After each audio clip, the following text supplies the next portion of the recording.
উপস্থিত শিক্ষক সমিতির সাধারণ সম্পাদক প্রফেসর ডক্টর জিনাত হুদা, এখানে উপস্থিত রয়েছেন আমাদের একজন শিক্ষক, ঢাকা বিশ্ববিদ্যালয় সিনেটের প্রাক্তন সদস্য, ঢাকা বিশ্ববিদ্যালয়ের শিক্ষকদের নানা বডি বাংলা বিভাগের প্রাক্তন চেয়ারম্যান এবং একজন অবসরপ্রাপ্ত শিক্ষক নুরুর রহমান, অধ্যাপক নুরুর রহমান স্যার। এখানে আমাদের আছেন অন্যান্য শিক্ষক নেতৃবৃন্দ, আমার প্রিয় সহকর্মীবৃন্দ এবং এখানে যারা রয়েছেন ইলেকট্রনিক্স এবং প্রিন্ট মিডিয়ার ভাই ও বোনেরা। আমরা সত্যিকার অর্থেই একটি সন্ধিক্ষণে দাঁড়িয়ে আজকে কথা বলছি। আমাদের বাংলাদেশ, আমাদের প্রাণের বাংলাদেশ, জাতির পিতা বঙ্গবন্ধুর স্বপ্নের বাংলাদেশ, লাখো শহীদের রক্তে বাংলাদেশ, আমার প্রায় 5 লক্ষাধিক মা বোনের সংগ্রামের বিনিময়ে বাংলাদেশ। আর সেই বাংলাদেশ, সেই সংগ্রামের মুক্তিযুদ্ধের নেতৃত্ব দিয়েছিল এই ঢাকা বিশ্ববিদ্যালয়। আজকের সারা বাংলাদেশে নজিরবিহীনভাবে বিশ্ববিদ্যালয়গুলো শাটডাউন হয়েছে। বাংলাদেশের ইতিহাসে এটি হয়েছে কিনা আমার জানা নেই।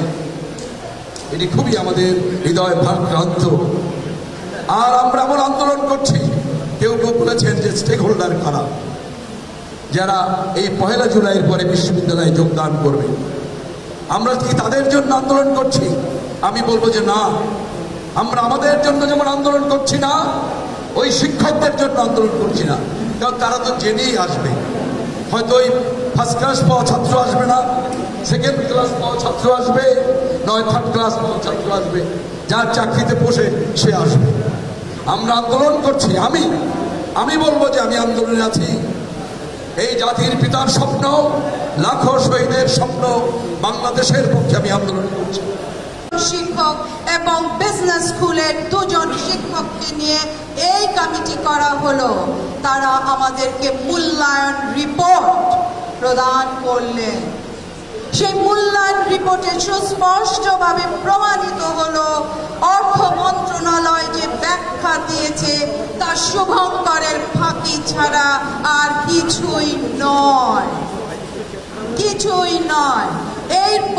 এরই ফলশ্রুতিতে আমরা এক পর্যায়ে ঢাকা বিশ্ববিদ্যালয় শিক্ষক সমিতি সহ বিভিন্ন বিশ্ববিদ্যালয় শিক্ষক সমিতির নেতৃবৃন্দ সেই স্বাক্ষরগুলোকে কম্পাইল করে কম্পাইলড ফর্মে এবং আমাদের ইভালুয়েশন রিপোর্ট নিয়ে এবং আরো একটি ইভালুয়েশন রিপোর্ট বা কম্পারেটিভ অ্যানালিসিস নিয়ে আমরা স্বপ্রণোদিত হয়ে শিক্ষামন্ত্রীর সাথে আমরা দেখা করি। আমরা আমাদের সেই কম্পাইল যে সিগনেচারগুলো আছে, আমরা সেটা কম্পাইলড ফর্মে ওনার কাছে হস্তান্তর করি। আমাদের ইভালুয়েশন রিপোর্টটি আমি শিক্ষক সমিতি, ঢাকা বিশ্ববিদ্যালয় শিক্ষক সমিতির পক্ষ থেকে নিজে তার কাছে উপস্থাপন করি।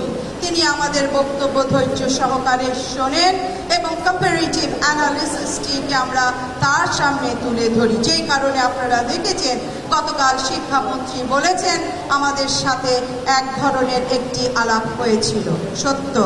কিন্তু এর পরবর্তীতে আর কোনো ধরনের আলাপচারিতা হয়নি বা অর্থ মন্ত্রণালয় থেকেও আমাদের সাথে কোনো টেবিল টক, ডায়ালগ, ডিসকাশনে যাওয়া হয়নি।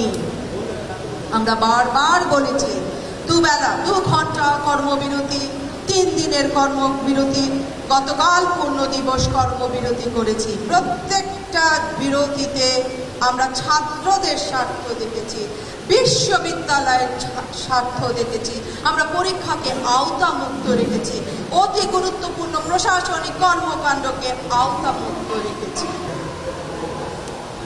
ধন্যবাদ জানাবো ঢাকা বিশ্ববিদ্যালয়ের সাধারণ শিক্ষক সমিতির সাধারণ সম্পাদক জিনাত হুদা। অত্যন্ত চমৎকারভাবে এই প্রেক্ষাপটটা তিনি ব্যাখ্যা করেছেন। আজ সেদিকে আমি নতুন করে যাব না। এবং পত্রপত্রিকা আপনারা দেখেছেন তথ্য স্কিমটা কী, এটা আমাদের জন্য দুর্বিষহ ব্যাপার নিয়ে আসবে। আর কিছু ব্যাখ্যা করেছেন নোয়াখালী বিশ্ববিদ্যালয়ের প্রাক্তন উপাচার্য ও ঢাকা বিশ্ববিদ্যালয়ের একজন অন্যতম প্রবীণতম ওয়াহিদুজ্জামান চান, তিনি চমৎকারভাবে কিছু কথা বলেছেন। আমি শুধু বলতে চাই, বঙ্গবন্ধু তিনি তাকে আমরা হারিয়েছি একদল কুর্দি পরিহিত বিপদগামীদের